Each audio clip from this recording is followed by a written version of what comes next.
Ser Podcast. Las 7 de hoy por hoy. Ser Podcast. Hola, muy buenos días. A la cita decisiva en el Congreso de ayer por la mañana sobre la corrupción, de la que el Gobierno salió vivo, le siguió ayer otra por la tarde, un pleno para debatir la inversión en defensa que reprodujo la misma bronca y las posturas enconadas de la mañana. Una batalla por el 5% del gasto en defensa del PIB que ha pedido la OTAN. Feijóo se enroca y no da credibilidad ni a Sánchez, a quien tache de hacer el ridículo, ni a Donald Trump, que criticó a España por no asumir ese 5%, ni siquiera a Mark Rutte, al secretario general de la Alianza, que ya reconoció la soberanía del Gobierno para decidir qué porcentaje dedica a la defensa. Para el líder popular, Sánchez sí se comprometió en la cumbre de La Haya de finales de junio, como hicieron el resto de aliados, a destinar ese 5% del PIB. El presidente del Gobierno defendió su postura ante la Alianza, aclaró que no se firma ningún documento en este tipo de reuniones y respondió a Feijóo que él aceptaría sin cuestionarlo cualquier cosa que le pusieran sobre la mesa. Javier Bañuelos, buenos días. ¿Qué tal? Buenos días. Sí, Sánchez no tiene ninguna duda de que Feijóo habría tragado con el 5%. ¿Porque lo pide el señor Trump o algún otro presidente europeo del Partido Popular? Deje de hacer el ridículo, señor Sánchez. No nos engañe. Usted se comprometió con el 5%. Un farsante, según Feijóo, al que Sánchez quiso aclarar cómo funciona la OTAN. En la OTAN no se firma ningún documento. No se firma ningún documento. A ver si se entera. Bueno, no firmó nada y aunque lo hubiese hecho, según Esquerra, Es un papel mojado lo que ha firmado. Yo no le voy a criticar por eso. Al final lo que viene a decir es que en el 2029 veremos todos calvos, ¿no? Igual no está ni Trump. Pero de momento está, y Sumar felicitó al presidente por el pulso que echó a Trump. El resto de socios no fueron tan benévolos. Hoy le exijo, presidente, que deje de ponernos en peligro, que es lo que está haciendo manteniéndonos leales a la OTAN. Igual que Bildu, exigen al presidente la salida de España de la OTAN. Los socios del Gobierno aplaudieron el desmarque del Ejecutivo de la Alianza, como horas antes también en el Congreso, aunque en un pleno distinto, habían cerrado filas en torno a la coalición, aunque con condiciones. Dan margen de actuación al Ejecutivo de Sánchez, que ayer volvió a pedir disculpas y reconoció que por su cabeza pasó la idea de dimitir. Pilar Díaz de Aguilar, buenos días. Buenos días, Ángel. Se acompañó esas disculpas de un paquete de 15 medidas anticorrupción, entre ellas una agencia estatal para prevenir y perseguir el delito, más control sobre los partidos y las empresas y juzgados especializados o penas más duras. Medidas que ni siquiera entró a valorar la oposición. Partido Popular y Vox, que además abandonó el pleno durante la intervención de Sánchez, solo exigieron de nuevo su dimisión y la convocatoria de elecciones. Guillermo Lerma, buenos días. ¿Qué tal? Buenos días. El objetivo del pleno era pedir explicaciones al presidente del Gobierno sobre el caso Cerdán. Ese fue mi error. Confiar en él, confiar en ellos. Sánchez llegó al hemiciclo para por enésima vez pedir disculpas. Asumir la responsabilidad, señorías, es pedir perdón. Es tomar medidas. Presentarse de nuevo como una víctima de los tres protagonistas de la trama de presunta corrupción. Subo a esta tribuna con una honda sensación de decepción, en primer lugar conmigo mismo y sobre todo con aquellos en quienes nunca debí confiar. Y reclamar a los socios una oportunidad. Pero también subo con la seguridad, señorías, de ser un político limpio y con el orgullo de quien lidera un partido ejemplar.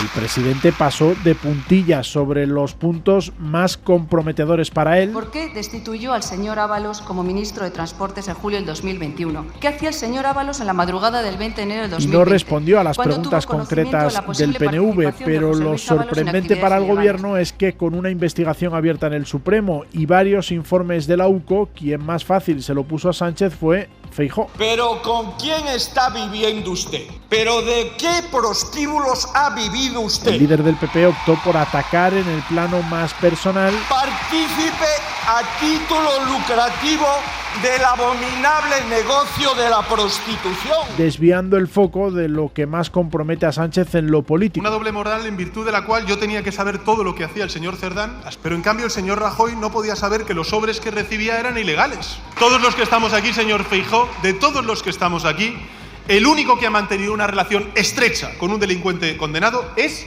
usted. Un pleno que demostró que Feijóo, lejos de abrir brecha, se convirtió en el mejor pegamento entre el Gobierno y sus socios parlamentarios y de coalición. Es ya jueves, es 10 de julio. Hoy por hoy noticias. Ser Podcast. La conclusión del Pleno, uno de los más críticos y cruciales para Pedro Sánchez, es que el Gobierno sobrevive gracias al oxígeno que le dan sus socios que se unen ante el rechazo al Partido Popular y a Vox. Ha sido precisamente a Feijóo a quien han ido las críticas más duras por parte de Yolanda Díaz, que ayer se sentó en la bancada de Sumar, pero al subir al atril mostró su apoyo a Pedro Sánchez. Esta coalición existe porque queremos mejorar la vida de la gente, pero tenemos que dar un paso al frente para decir que se acabó la corrupción en España. Y si no lo hacemos, señor presidente, ya sabemos lo que nos viene. Los hemos visto este fin de semana. Por su parte, ni Bildu ni Esquerra cuestionan la continuidad de la legislatura, pero avisan, si el caso Cerdán escala, decidirán los votantes, aunque Gabriel Rufián también tuvo tiempo para Feijóo y su relación con las fuerzas nacionalistas. Usted no va a derogar la ley de amnistía. El Partido Popular va a gobernar este país de la mano de Junts. Sí, lo va a hacer. La única duda es si usted será el presidente. Es la única duda que tengo. Y es que la sesión evidenció que el líder popular evitaba mencionar a Junts mientras se alejaba del resto de los potenciales socios, especialmente del PNV, para aproximarse al discurso de la extrema derecha. Ayer, de hecho, se volvió a escenificar en Baleares otra muestra del entendimiento PP-Vox, cuando el gobierno de Marga Proens sacó adelante los segundos presupuestos de la comunidad con el apoyo de la ultraderecha. Vox sigue así imponiendo su agenda, como ya hizo en la Comunidad Valenciana, y consigue incluir en las cuentas medidas como la elaboración de planes de retorno de los menores migrantes a sus países de origen, que el castellano sea la lengua vehicular en la educación o la derogación de la Ley de Memoria Democrática. Radio Mallorca, Juan Antonio Bauza, buen día. ¿Qué tal? Buen día. Con medio año de retraso y con una concesión tras otra a sus socios ultras, Marga Proens consigue unas cuentas que para el gobierno dan estabilidad y respuesta a las necesidades de Baleares, mientras que para la oposición constata la dependencia del PP de Vox y supone un ataque a la memoria, al territorio catalán. Unas cuentas que blindan también a Gabriel Lesén como presidente del Parlamento, pese a que se va a sentar en el banquillo acusado de un delito de odio. Pese a todo, Marga Proens, presidenta, contenta. Molt contenta, molt satisfeta. Muy contenta y satisfecha, y como no, Vox agradecido. Gracias al Partido Popular por haber cedido en cosas que para nosotros eran importantes. En la izquierda dan por hecho que no habrá más presupuestos en lo que queda de legislatura y que las cuentas se van a prorrogar hasta 2027. 1 de cada 3 españoles tiene seguro privado, aunque la mayoría confía más en la sanidad pública ante un problema grave de salud. Sin embargo, el tiempo de espera con el médico de cabecera supera la semana. Se tarda algo más de 8 días en conseguir una cita con el médico y más de 4 meses en hacerlo con el especialista. Son los datos del primer barómetro sanitario de este año, que refleja que la situación de colapso en la atención primaria no ha mejorado. Solo unos pocos afortunados, el 10% de la población, ha conseguido cita el mismo día en el que lo ha pedido. Mariola Lourido. Un tercio de la población considera que las listas de espera han empeorado en el último año. La mayoría no consigue cita con el médico de cabecera hasta pasada una semana. El tiempo medio son casi 9 días. La mitad usa las urgencias hospitalarias, son los servicios mejor valorados, y el 30% tiene seguro privado. Manuel Martín es el presidente de la Federación en Defensa de la Sanidad Pública. Que los servicios prestados por los seguros sanitarios no son de la calidad que prometen, es decir, siguen teniendo los mismos problemas que el sistema público, con tiempo de demora para ser atendido en primera consulta. Aunque la mayoría que tiene cobertura privada confía más en la sanidad pública ante una enfermedad grave. Un 5% deja el medicamento porque no puede pagárselo y el 20% tuvo que ir a salud mental, aunque fueron atendidos por psiquiatras y médicos de cabecera, solo el 16% por psicólogos. Hoy por hoy noticias. Ser Podcast. En Alicante, un hombre de 53 años ha fallecido por un golpe de calor. Se suma a los más de 1.000 muertos por el aumento de las temperaturas en España en lo que llevamos de verano. Entre ellos, Monse, la trabajadora municipal del servicio de limpieza, que falleció en plena ola de calor hace unos días. Sus familiares han comparecido por primera vez en público para lamentar el trato que han recibido por parte del ayuntamiento y la empresa subcontratada. Han criticado que el consistorio ni siquiera se ha puesto en contacto con la familia ni les ha transmitido el pésame. Radio Barcelona, Andrea Villaría. La autopsia de Monse tardará todavía 2 semanas en llegar y aclarar si esa trabajadora de la limpieza de 51 años murió de un golpe de calor. Si es así, denunciaremos a la empresa y al ayuntamiento. Lo dice su hermana Clara, que ha roto el silencio para arremeter contra el ayuntamiento. Que la familia hemos tenido que escuchar mentiras y maltrato para quitarse la responsabilidad. No me la van a devolver, pero al menos que no mientan. Lamenta que nadie les haya llamado. Ni Fomento ni el ayuntamiento nos ha dado el pésame. Y que el único contacto fue un SMS automático de la empresa después de su muerte. Un SMS informando que la empresa le había dado de baja. No esperaron ni ni que se enfriara el cuerpo. Solo unas horas antes, Montse se desplomó en su casa. Fue al llegar de trabajar y contarle a su jefa que no se encontraba nada bien. Que no podía con el escobillo, se le caía de las manos y le dolía mucho el pecho. La mujer cumplió el protocolo, pero la familia cree que deberían haber llamado a un médico. Esa semana, 8 trabajadores y trabajadoras de la limpieza sufrieron golpes de calor. La empresa acumula 16 sanciones y requerimientos de inspección de trabajo en los últimos 5 años. Por cierto, que sobre los efectos del calor extremo, los bomberos han dado por estabilizado el fuego en Tarragona, el segundo gran incendio del verano en Cataluña. Prevén darlo por controlado en las próximas horas. Hasta ahora ha arrasado más de 3.300 hectáreas. Alquilar una casa es casi un 14% más caro que hace un año, según el último informe de Fotocasa. El portal inmobiliario asegura que el alquiler supone ya la mitad del salario de los inquilinos. Cantabria y Cataluña son las dos comunidades con mayor incremento, más del 10% en el segundo trimestre del año, aunque sigue siendo Cataluña y Madrid las que lideran el ranking. Jordi Fábrega. La subida de los precios del alquiler no solo continúa, incluso se acelera. En el segundo trimestre de este año, alquilar una vivienda sale un 6,1% más caro que a principios de 2025. Y si comparamos con la situación de hace un año, el precio ha subido casi un 14%, según los datos de Fotocasa. La razón es la falta de oferta, según apunta su directora de estudios, María Matos. Estamos atravesando una crisis de oferta sin precedentes que deriva en una dificultad cada vez más creciente de accesibilidad a la vivienda. El resultado es un mercado tensionado con un umbral de los 1.000 euros mensuales que ya no solo es exclusivo de Madrid o de Barcelona, se ha convertido en la nueva normalidad de todo el país. Tanto sube el alquiler que, según Fotocasa, los inquilinos tienen que dedicar de media el 47% de sus ingresos mensuales a pagar la renta a sus caseros.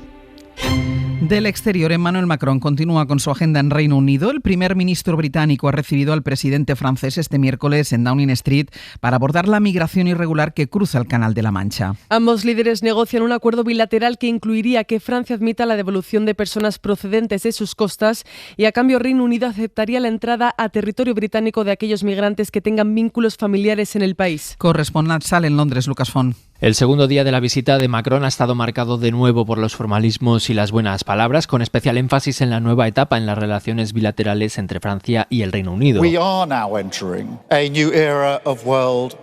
Estamos entrando en una nueva era en la historia mundial y en este nuevo mundo nuestras alianzas son más importantes que nunca, ha dicho Starmer, pero la vista sigue puesta en la cumbre de hoy jueves y en los acuerdos que puedan surgir de ella, incluido un pacto migratorio que permitiría al Reino Unido devolver a Francia a los inmigrantes que lleguen de forma irregular a su territorio a través del Canal de la Mancha. Los dos líderes se han comprometido a implementar soluciones conjuntas en esta materia, a pesar de las reservas mostradas por algunos países del sur de Europa, entre ellos España, que temen que el posible acuerdo aumente la presión migratoria sobre los países de entrada a la Unión Europea.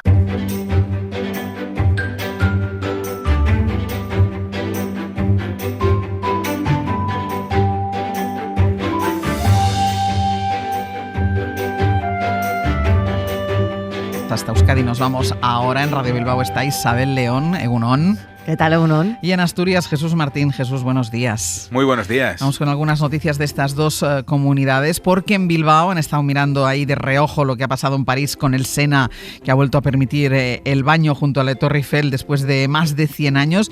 ¿Y qué pasa? ¿Que en Bilbao eso os ha empujado a pensar que podríais hacer lo mismo? Ya sabes, el arte de lo posible caracteriza a esta ciudad. Ahora mismo con ganas no es suficiente para bañarnos en el corto plazo. Esa es un poco la conclusión como avance, ¿no? Hay remo, hay piraguas, hay travesías populares incluso, pero aunque la mejora ha sido mucha y no hace tanto, hay quien, si se le pregunta, hubiera negado siquiera esta posibilidad. El caso es que para bañarse en el corto plazo, como os digo, hace falta un poco más, sobre todo en lo que tiene que ver con el tratamiento de aguas residuales, como nos decía el profesor de Ecología de la Universidad Pública del País Vasco, Ibon Uriarte. Hacer ciertas pruebas o todavía decir que la ría del Bilbao, sobre todo en esa parte interior, es apta para el baño, pues igual es muy aventurado hoy por hoy también avanzar en ese aspecto. Pues, todavía tiene mucho margen de mejora la ría del Bilbao y todavía hay situaciones, y sobre todo en verano es donde las situaciones todavía no son tan óptimas. Pero ojo que, bueno, igual en el corto no, pero en el medio la foto de la playa de Bilbao es posible, ¿eh? Vamos, solo con que os lo propongáis, lo conseguís seguro. Que no pase de todas formas como en París, se tuvieron que cerrar a la mañana siguiente. Pero bueno, no, si se hace, se hace bien. Sí, se hace bien, que vosotros sois muy de hacer las cosas bien. Un festival de arte en un concejo de Llanes han convertido en lienzo los bloques de paja que están en el camino. Eso es, las alpacas míticas que vemos sobre todo en Castilla, ¿no? Se llama alpacas, aquí se llaman bolas, entonces el festival se llama Porrúa en bolas. Las bolas... ¿Por ese doble sentido? Ahí estamos, Vamos a ver si alguno pilla la cosa o lo pilla mal y aparece como no tiene que aparecer en Porrúa, en fin, no sé. Es una intervención artística que se lleva haciendo durante los últimos 5 años en ese pueblecito, en esa parroquia de Llanes. Se escoge cada año a 15 artistas locales de Asturias, no vamos a decir locales, sino de Asturias, para que decoren a su modo y manera esas bolas de paja. Entonces el certamen empieza hoy, termina el domingo. Y bueno, pues obviamente es arte efímero, las bolas están ahí hasta que la climatología las borra la pintura o hasta que se empiezan a utilizar para el ganado, pues en septiembre, octubre, ¿no? Una vez pasado el verano. Y actividades paralelas, pues por ejemplo hoy tenemos una, críos y bolas. Los chavales más jóvenes les dejan bolas para que las interpreten ellos mismos. Gente y bolas, mañana está abierto a todo el mundo, a todo el que quiera pintarlas. Pasamos la bola o el vermú en bolas del domingo, que parece que ahí puede surgir la duda. Que no aparezca nadie sin ropa, por favor. De todas formas, estoy viendo ahora la intervención artística en estas bolas y precioso, la verdad es que es precioso. Hoy Guipúzcoa va a instalar un sistema antikamikazes en la Nacional 1. La idea es alertar sobre los vehículos que circulen en dirección contraria y evitar que se produzcan accidentes como el que ocurrió hace 2 años en Legarreta, donde un conductor bebido accedió a esa carretera en dirección contraria y condujo varios kilómetros hasta chocar contra otro vehículo. 3 fallecidos en ese accidente. La portavoz de la Diputación es Irune Berasaluce. El proyecto incluye la instalación de hasta 15 sistemas de detección y aviso de conductores que circulan en sentido contrario en puntos críticos de la Nacional 1, desde Idiazábal hasta Lasarte Oria. Van a contar con unas cámaras dotadas de radar 3D. Radar 3D, inteligencia artificial, control de matrículas, tecnología al servicio de la seguridad. Isabel, Jesús, gracias. Un beso. Hasta luego. Y vamos ya con nuestra recomendación cultural para empezar el día. Hoy Dani de la Fuente nos propone una obra de teatro. Últimos días para ver en Almagro Fuente Ovejuna, de Lope de Vega, dirigido por Raquel Camacho. A nosotros nos ha impresionado, es brutal la puesta en escena y la interpretación de Laurencia. Este monólogo es la primera denuncia. Es importante hoy tenerlo en cuenta. Todo lo que le ha pasado y viene a contarlo al lugar de la autoridad. Pues es espeluznante sentirlo desde nuestros días ahí.